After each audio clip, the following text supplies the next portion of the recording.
방송 3법과 노란봉투법 등 여야 쟁점 법안들이 오늘 민주당 주도로 국회 법사위를 통과해 다음 주 국회 본회의에서 야당의 반발 등 진통이 예상됩니다. 더불어민주당은 내일 새로운 당대표를 선출하는 등 여야의 체제 정비 작업도 속도를 내고 있습니다. 국회 취재기자 연결합니다. 김은건 기자, 윤석열 정부에서 거부권에 막혔던 쟁점 법안들 줄줄이 국회 법사위를 통과했군요. 네, 먼저 공영방송의 지배구조 변경을 핵심으로 하는 방송 3법이 오늘 오전 국회 법사위원회를 통과했습니다. 방송 3법은 소관 상임위 처리 때와 마찬가지로 국민의힘이 위헌 소지 등을 제기하며 반발했지만 표결 처리를 막지는 못했습니다.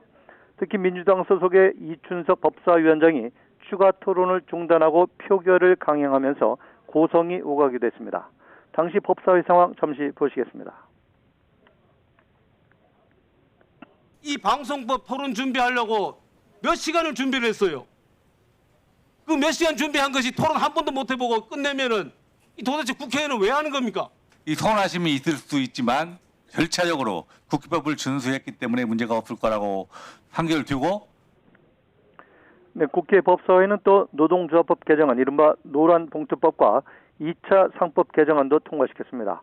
역시 야당이 반발하는 가운데 민주당 주도로 처리됐습니다. 노란봉투법은 사용자 범위와 노동자의 대상을 확대하고 파업 노동자에 대한 손해배상 청구를 제한하는 내용입니다.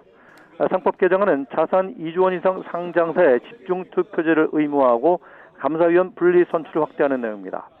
이들 법안은 윤석열 정부에서 거부권에 막혀 처리되지 못했는데요. 오는 4일 본회의에 상정돼 최종 처리 절차를 밟게 됩니다. 다만 야당이 무제한 반대 토론, 필리버스터를 예고하고 있어서 8월 국회로 넘어갈 가능성도 있습니다. 여야 합의로 오늘 법사위까지 통과한 양곡관리법과 농수산물 유통 및 가격 안정법 등은 4일 본회의에서 처리될 것으로 보입니다. 네, 민주당은 내일 전당대회를 열어서 새로운 대표를 선출하죠. 현재 판세 어떻게 볼 수 있을까요? 네, 민주당 대표 선거에는 정청래, 박찬대 후보가 출마해서 치열한 대결을 펼쳐왔는데요. 정청래 후보가 대세를 내세워서 압승을 자신하고 있지만 박찬대 후보는 조직표를 결집해서 막판 뒤집기가 가능하다고 보고 있습니다. 정청래 후보는 오늘 라디오 방송에 출연해서 최근 여론조사에서 한 번도 진 적이 없다면서 갈수록 격차가 벌어지는 것을 본다고 말했습니다. 또 강력한 개혁 당대표가 되겠다고 한 데 대해서 당원과 국민이 공감하는 것 같다고 설명했습니다.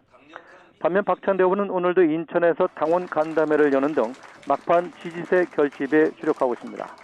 박 후보는 SNS에 당원 ARS 투표 안내를 올리고 당원들의 전화가 자신의 간절한 희망이라며 투표를 독려했습니다.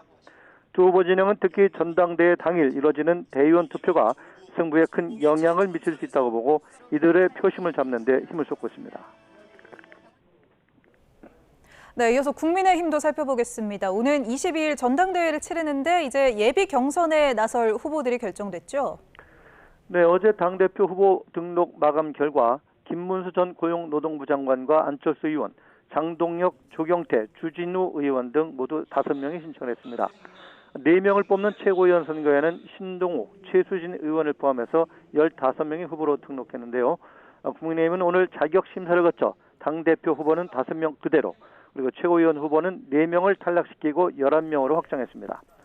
당권 주자들은 당장 오늘부터 보수세가 강한 영남 등 전략 지역이나 자신의 메시지를 전달할 상징적인 장소를 찾아서 표심 잡기에 나섰는데요. 이와 관련해 송원석 비상대책위원장은 이제 국민의힘에 윤석열 전 대통령은 없다면서 더는 윤 전 대통령을 전당대회에 끌어들여서 소모적이고 자해적인 행위를 멈춰달라고 말했습니다. 이런 측은 윤 전 대통령 탄핵 찬성과 반대를 둘러싸고 과열 양상을 보이는 데 대해서 우려를 나타내는 것으로 풀이됩니다. 지금까지 YTN 김은건입니다.